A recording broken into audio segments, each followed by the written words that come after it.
Friends இன்னைக்கு நம்ம கதை தான் சொல்ல போகிறோம். வாங்க என்ன கதைன்னு பார்க்கலாம். அந்த கதை உங்களுக்கு ரொம்ப யூஸ்ஃபுல்லாக இருக்கும். ஒரு கிராமத்தில் ஒருத்தர் ஒரு ஸ்டோர் ரூமில் க்ளீன் பண்ணிட்டு இருக்கிறார். அப்போ பொம்மை அணுகுண்டாவை பார்க்குறாரு. அது ரியல் அது அணுகுண்டா எந்த சைஸ் இருக்குமோ அதே சைஸ் இருந்துச்சான். நீட்டாகவும் இருந்துச்சான். ரியல் அணுகுண்டாவே இருந்துச்சான்.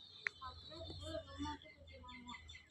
இதை வச்சு ஒரு ஊர் மக்களெல்லாம் பயன்படுத்தலாம்னு சொல்லி ஒரு பிளான் போட்டாங்க. அப்புறம் அவங்க வெளியில் போய் யாரும் பார்க்காத நேரத்தில் அந்த அணுகுண்டாவை அங்கே விட்டுறாங்க. அப்புறமா அந்த ரிமோட்டை வச்சு அதை கண்ட்ரோல் பண்ணாங்க. அப்படியே எல்லாரும் நிஜமான அணுகுண்டா தான் வந்துச்சுன்னு நினச்சிட்டு வீட்டுக்கு போய் சாப்பாடு போட்டுருக்காங்க.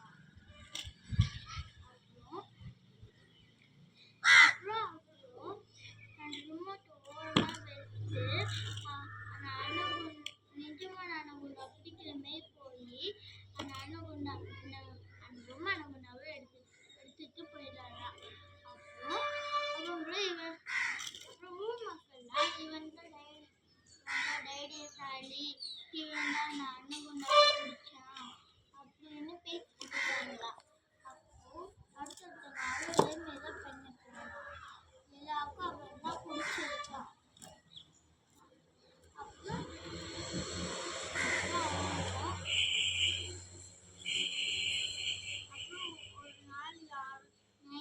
ஒரு நாள் நடு நைட்டு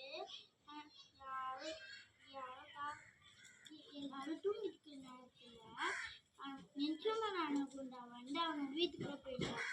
அந்த வீட்டுக்குள்ளேயும் எல்லா பாக்ஸும் அந்த பொம்மை அணுகுண்டா இருக்கிறத பார்த்து அதை தூக்கி போட்டு அது அந்த ரிமோட்டும் ஒட்டி போட்டுச்சான். அப்புறமா அவரும் காலையில் ஏஞ்சி பள்ளியெல்லாம் ஃப்ரெஷ்அப் ஆகிட்டு அவரும் மடிக்க பண்ணலான்னு சொல்லிட்டு அந்த அணுகுண்டாவை எடுக்கிறாராம்.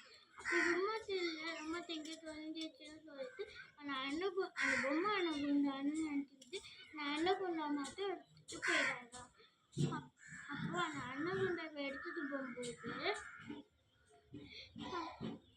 அந்த அணுகுண்டா